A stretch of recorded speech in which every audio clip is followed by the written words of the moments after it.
saya cerita sedikit tentang ibadatu hadil ummah.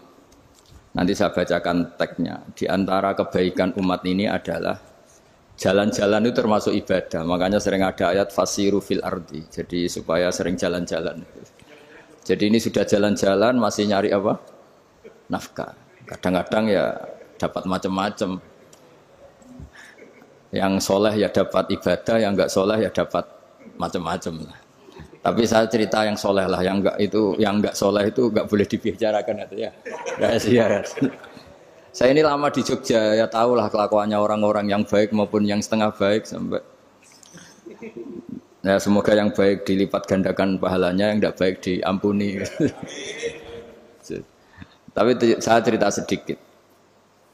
Di fikih kita, di kajian-kajian fikih kita memang ada istilah ini harus didengar karena ini ngaji dan sama status kita sama. Al-wasiyah ila ta'ah ya ta'ah, terus al-wasilah ilal maksiyah ya maksiyah. Jadi kalau kita jadi perangkat taat ya ibadah, kalau jadi perangkat maksiat juga maksiat. Sehingga di ilmu medis maupun di jasa online atau ojek atau apa, misalnya pertanyaannya kita pekerja paket profesional, boleh enggak ngantarkan paket narkoba? Ya jawabannya tentu enggak boleh, karena bukan masalah pekerjaannya, tapi yang diantar adalah sesuatu yang haram. Begitu juga boleh enggak ketika ada lelaki hidung belang tanya tempat mesum, kalau kamu menunjukkan berarti kan ikut berkontribusi. Ya kamu bisa meneruskan gimana hukumnya mengantar gitu, misalnya. Nah, kiai juga sama sebetulnya. Kiai juga bisa dimanfaatkan orang yang macam-macam untuk kekuatan yang macam-macam. Jadi hukum ini sama, kamu tidak usah tersinggung misalnya. Kalau di fikih biasanya disebutkan menjual pedang pada begal juga enggak boleh karena digunakan yang tidak baik. Begitu juga misalnya apapun profesionalitas kita, misalnya paket, kita nganter ke paket yang apa? Paket ganja misalnya. Fikih ini harus kamu ketahui dulu sehingga hukum turunannya, ingat Allah misalnya, ini bisa kena. Kita tidak boleh ingat Allah dalam keadaan maksiat yang enggak diridani Allah. Karena mau tidak mau fikih ini hukum dasar. Sholat pun bisa kena semprit. Misalnya kita sholat karena tugas, bukan karena lillahi ta'ala.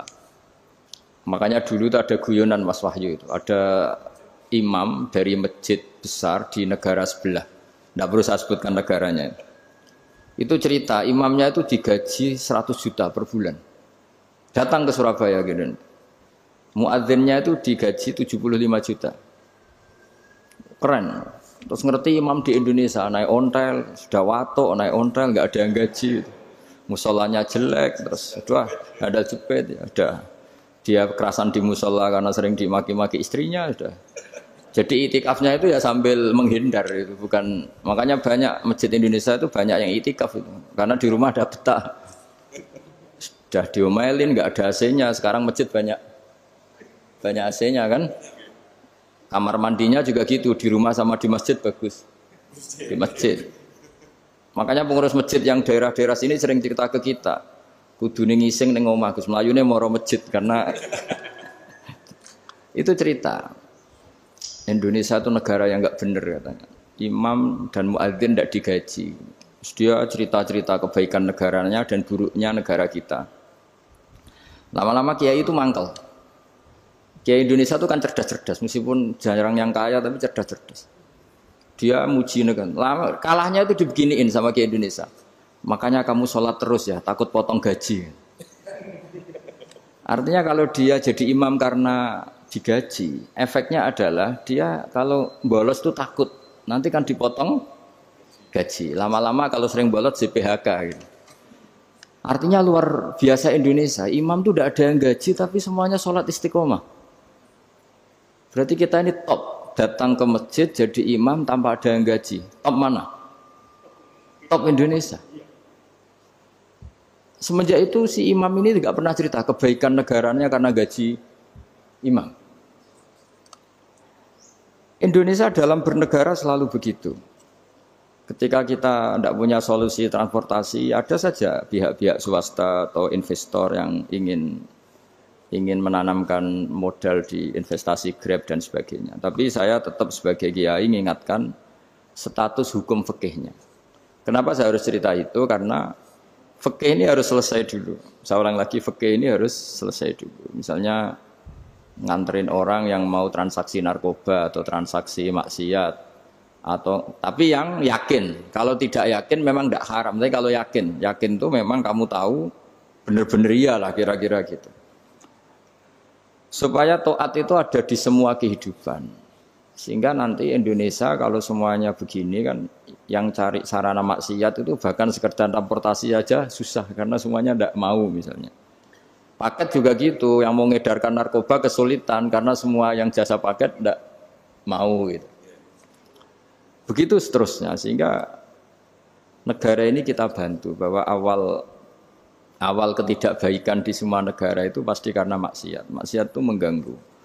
Orang geger sama istri ya karena maksiat. Terus banyak kecelakaan itu rata-rata kata Pak Polisi juga karena maksiat. Jadi orang overdosis atau dalam keadaan mabuk nyupir.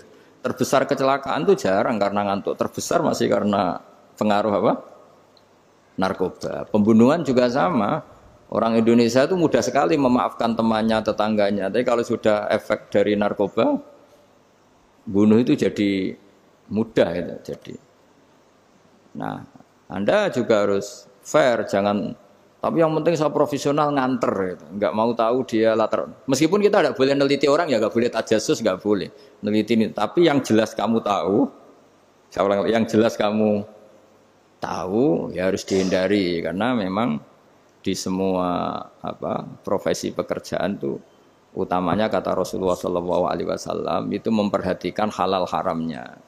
Tapi ya saya ulang lagi tidak boleh sok suci, tidak boleh tajassus, tidak boleh neliti orang lain. Tapi kalau yang jelas-jelas untuk maksiat maka harus kita hindari. Termasuk masjid sekalipun. Dulu zaman Nabi itu ada masjid namanya Masjid Dirar. Untuk memecah konsentrasi sahabat. Sahabat itu begitu mencintai Nabi, mencintai Rasulullah. Ada orang kafir pinter, orang munafik pinter. Ini Muhammad harus ditandingi. Cara nandingi Muhammad jangan pakai dangdutan, jangan pakai bar, tapi pakai masjid. Karena ini suasananya kesannya bagus. Dibikin masjid tandingan supaya orang tidak ke Muhammad semua, tapi ke masjid ini. Ini pikirannya orang munafik. Artinya jangan kira terus masjid bebas hukum, ya enggak juga. Masjid juga bisa kena semprit karena ini mendirikannya untuk bikin apa? Tandingan, untuk bikin masjid diror, kalau istilahnya Quran masjid diror.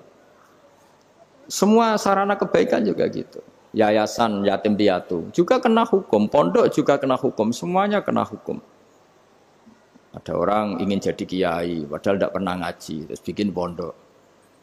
Akhirnya dia dipanggil Pak Yai, anaknya dipanggil Gus, padahal najis saja tidak tahu. Itu kan kasihan umat, akhirnya ada penyelewengan. Jadi semuanya kena hukum. Jadi Anda jangan tersinggung ketika saya cerita fikih untuk para teman-teman yang di Grab, karena memang semuanya kena hukum, bukan? Mesra dengan istri juga kena hukum. Orang terlalu mesra dengan istrinya pasti ibunya terlantar, karena menuruti bojo ya nuruti ibuke gitu. Kalau nuruti ibu istrinya yang terlantar. Yang loyal sama teman ya istrinya terlantar. Yang takut istri temannya terlantar. Jadi itu semuanya kena hukum tanpa terkecuali.